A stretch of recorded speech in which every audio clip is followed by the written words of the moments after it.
বিসমিল্লাহির রহমানির রহিম। দেশপ্রেমিক বাংলাদেশি, দেশে বিদেশি যে যেখানে আছেন, আসসালামু আলাইকুম।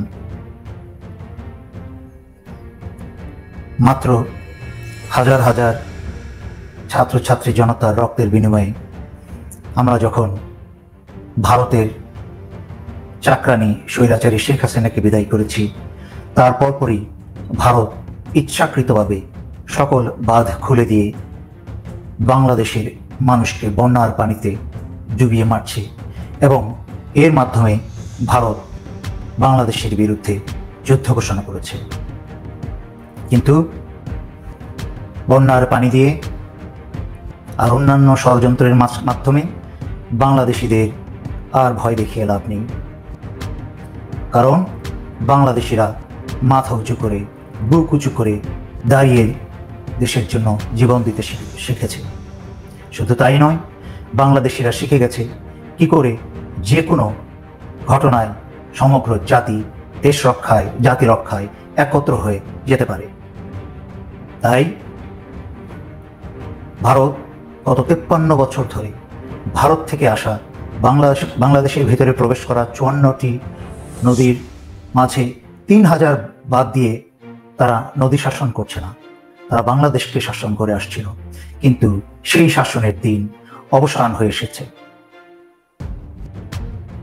আমাদেরকে এইসব ভয় দেখিয়ে সাময়িকভাবে বাঁকা করা যেতে পারে, কিন্তু আমাদেরকে ভাঙা যাবে না, কারণ আমরা উঠে দাঁড়াতে জানি, আমরা যুদ্ধ করতে জানি। তাই এই মুহূর্তে আমাদের করণীয় কি? এই মুহূর্তে আমাদের গুরুত্বপূর্ণ করণীয় হচ্ছে, যা করছেন ইতিমধ্যে, আমি অত্যন্ত গর্বিত বাংলাদেশের এই যুব সমাজের, তাদের দেশপ্রেম দেখে আমি অত্যন্ত গর্বিত। তারা কিভাবে সারা বাংলাদেশ থেকে ছুটে যাচ্ছে নোয়াখালী এবং বিভিন্ন জায়গায় যেখানে বন্যা হয়েছে, নৌকা নিয়ে, বোট নিয়ে, খাবার নিয়ে তারা দলে দলে সেই এলাকায় ছুটে যাচ্ছে সাহায্য করতে। একই সাথে আমাদের যে সশস্ত্র বাহিনীকে স্বৈরাচারী হাসিনা এবং ভারত 2009 সালে ধ্বংস করে দিয়েছিল, 57 জন বীর সেনাকে হত্যা করে, এবং সেই সুযোগ নিয়েছে গত 16 বছর। কিন্তু বাংলাদেশ সশস্ত্র বাহিনীও জেগে উঠেছে, তারা আবার বাংলাদেশিদের আস্থা নিয়ে ফিরে এসেছে মাঠে, জনগণের পাশে বিপদে আপদে। বাংলাদেশ সশস্ত্র বাহিনী তাদের কাছ থেকে যেভাবে আশা করা যায় সেভাবেই তারা বন্যা কবলিত মানুষদের সাহায্যের হাত বাড়িয়ে দিয়েছে, উদ্ধার কার্যে, খাবারে এবং আশ্রয় প্রদান করতে। এই সশস্ত্র বাহিনী যখন এই কাজে, উদ্ধার কাজে এবং সাহায্য কাজে ব্যস্ত, সশস্ত্র বাহিনীর বিশাল একটা অংশকে এখন অত্যন্ত সতর্ক থাকতে হবে। তাই বাংলাদেশ নৌবাহিনী, বিমান বাহিনী এবং সেনাবাহিনীকে আমি অনুরোধ করব সদা সর্বত্র সচেতন থাকতে এবং যে কোনো মুহূর্তে, যে কোনো স্থানে শত্রুর মোকাবেলা করতে যেন প্রস্তুত থাকেন। আমাদের শত্রু, একমাত্র শত্রু ভারত। মায়ানমারকেও আমরা শত্রু হিসাবে গণ্য করি না। ভারতের আমাদের বাংলাদেশের চিরশত্রু ছিল, আছে, এবং যদি তারা যতদিন পর্যন্ত বাংলাদেশের সাথে ভদ্র ব্যবহার, সভ্য ব্যবহার এবং সমতার ব্যবহার করতে না শিখবে, ততদিন পর্যন্ত আমরা ভারতকে শত্রু বলেই জানব এবং সেইভাবেই ব্যবস্থা নেব। তাই বিজিবিকে বলবো, সীমান্তে আপনারা আগের চেয়েও আরও বেশি অতন্দ্র প্রহরী থাকতে হবে। আপনাদের চোখ কান খোলা রাখতে হবে এবং অস্ত্র তাক করে রাখতে হবে, যেন বাংলাদেশের কোনো সীমানার অংশ দিয়ে কোনো ভারতীয় বাংলাদেশে প্রবেশ করতে না পারে। এবং একই সাথে আওয়ামী লীগের বা গত স্বৈরাচারী সরকারের কোনো ব্যক্তি যেন বাংলাদেশ ছেড়ে সীমানা দিয়ে ভারতে বা অন্য কোথাও পালাতে না পারে। দ্বিতীয়ত, বিপ্লবী সরকারকে আমি অনুরোধ করব দুটি বিষয়। একটি হচ্ছে, আপনারা যারা বন্যা কবলিত, এই বিষয়টা নিয়ে, বন্যা দুর্যোগ নিয়ে কাজ করার কথা, তাদেরকে এই কাজে নিয়োগ করুন এবং তারা অতি দ্রুত ব্যবস্থা গ্রহণ করুন। এবং সরকারের বাকি অংশ, আপনারা আপনাদের ইমোশনকে বা আবেগকে ফেলে অত্যন্ত দ্রুততার সাথে আরও কর্মঠ হন এবং যেভাবে আপনারা অনেক সময় নিয়ে বিলম্ব করে স্বৈরাচারী শেখ হাসিনা রেখে যাওয়া এবং ভারতের রেখে যাওয়া বিষাক্ত মূল সময় নিয়ে উৎপাদন করছেন। আস্তে আস্তে সমস্ত নাটের শয়তানের গুরুদেরকে যার যার স্থানে বসিয়ে রেখে আপনারা ডিসি এবং ছোট ছোট পদগুলোকে সরাচ্ছেন বাংলাদেশে। তা না করে আপনারা গোড়ায় কাটা শুরু করেন। পররাষ্ট্র মন্ত্রণালয় এখনও কিন্তু আগের সবগুলা শয়তান সচিব সবগুলো রয়ে গেছে, যারা স্বৈরাচারী শেখ হাসিনার সাথে সার্বক্ষণিক যোগাযোগই শুধু করছে না, তারা বিভিন্ন বাংলাদেশের দূতাবাসে নিজস্ব লোক এখনো বসিয়ে বাংলাদেশের এই বর্তমান বিপ্লবী সরকারকে দুর্বল করার ক্রমাগত চেষ্টা করে যাচ্ছে। তাই আপনাদের জন্য যা করছেন দ্রুততম সময় করুন, এবং যেই কাজে নেমেছেন, ভয়ঙ্কর একটা কাজ, ভয়ঙ্কর একটা বিষাক্ত মাঠকে পরিষ্কার করতে নেমেছেন, পিছনে অনেক স্বৈরাচারী শেখ হাসিনা রেখে যাওয়া তাদের বীজের যে বিষাক্ত জারজ বংশধর, তারা আপনাদের নোংরা ক্রিটিসাইজ করেই যাবে।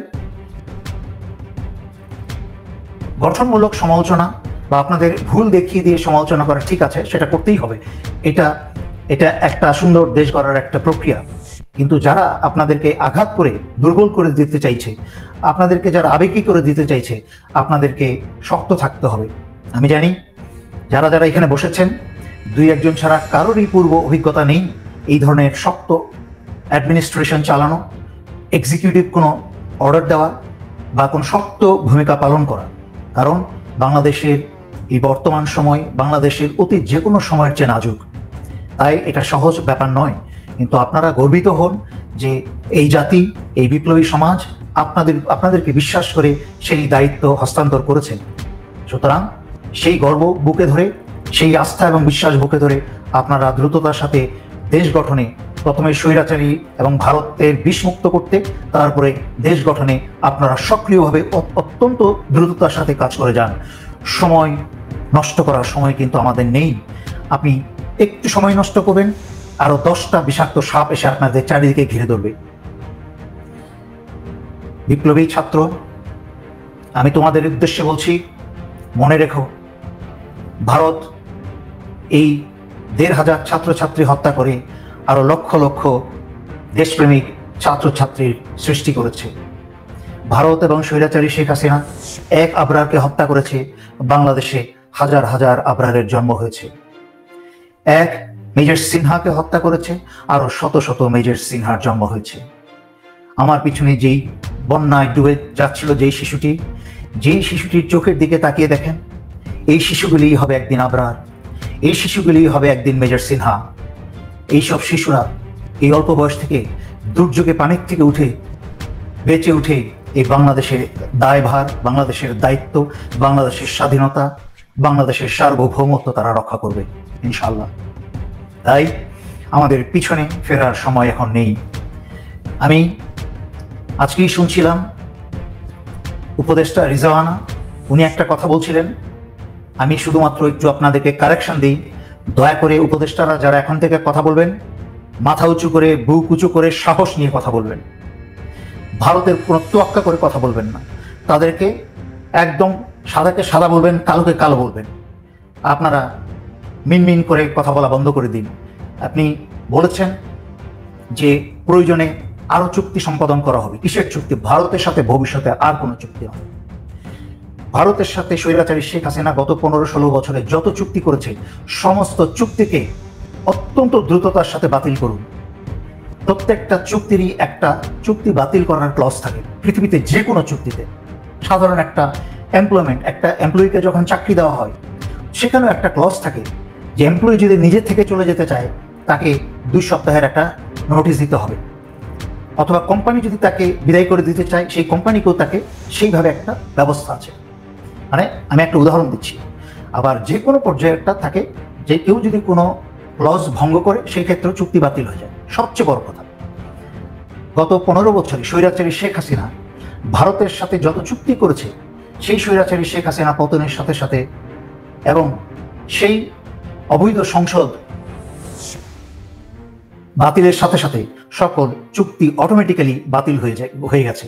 কারণ স্বৈরাচারী শেখ হাসিনা যেই সব অস্ত্র ধরে বিনা ভোটে মাঝরাতে ভোট চুরি করে তামাশার